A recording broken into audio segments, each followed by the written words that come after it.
ఓం శ్రీ మహాగణాధిపతయే నమః. శ్రీ మహాసరస్వత్యై నమః. అస్మత్ గురుభ్యో నమః.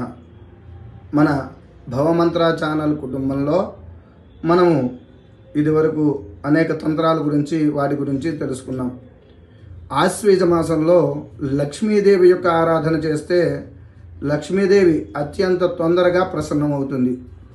అటువంటి లక్ష్మీ అష్టోత్తరంలో చివరి నామమైనటువంటి భువనేశ్వరి మంత్రం గురించి మనం నవరాత్రుల్లో చెప్పడం జరిగింది. వేరే ఇతరత్ర ఏ మంత్రాలు చెప్పలేదు. ఆ భువనేశ్వరి మంత్రం జపం చేసినా లేదా ఈ మాసంలో చెప్పబోయేటువంటి లక్ష్మీ తంత్రములు ఆచరించినా కూడా గొప్ప ఐశ్వర్యం కలగడానికి అవకాశం ఉంటుంది.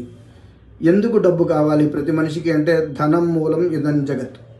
కలియుగమనందున అంతా ధనమూలకంగానే జరుగుతుంది. కాబట్టి ప్రతి మనిషికి ఏదో ఒక అవసరంలో, ఏదో ఒక స్థితిలో, ఏదో ఒక సందర్భంలో ధనం అవసరమవుతుంది.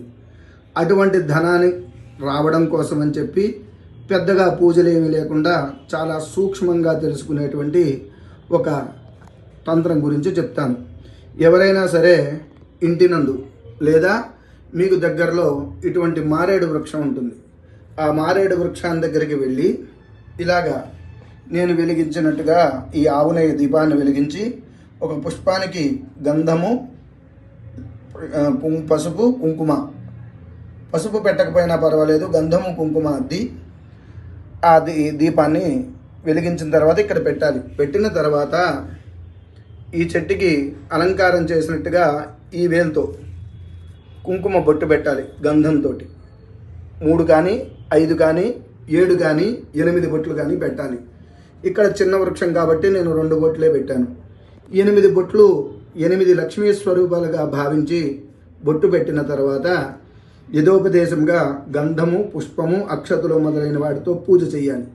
పూజ చేసిన తర్వాత ఇలాగా ఒక ఇత్తడి చెంబును కానీ, కంచు చెంబు కానీ, రాగి చెంబునందు కానీ నీరు తీసుకుని మహాలక్ష్మి ప్రచురం ధనం దేహి స్వాహ అని చెప్పి ఈ నీటిని అలాగా ఆ చెట్టు మొదట్లో పోయాలి. పోసిన తర్వాత ఒక 2 నిమిషాలు మహాలక్ష్మి ప్రచురం ధనం దేహి స్వాహ అనేటువంటి మంత్రాన్ని జపం చేసి ఆ మొదట్లో ఉండేటువంటి మట్టిని తీసుకుని మీకు ఐశ్వర్యం కలిగినట్టుగా భావన చేస్తూ మీ నుదుటన బొట్టు పెట్టుకోవాలి. ఇలా చేయడం వలన ప్రతి శుక్రవారం కానీ లేదా కొన్ని రోజులు నిత్యము చేయడం వలన గొప్పదైనటువంటి ఐశ్వర్యం కలగడానికి అవకాశం ఉంటుంది. ఇప్పుడు చెప్పబడినటువంటి మహాలక్ష్మి ప్రచురం ధనం దేహి స్వాహ అనేది నామము కాదు, మంత్రము. ఇది గ్రహించగలరు.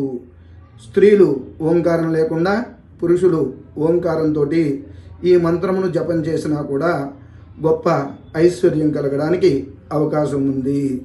మీ భవమంత్ర శుభం.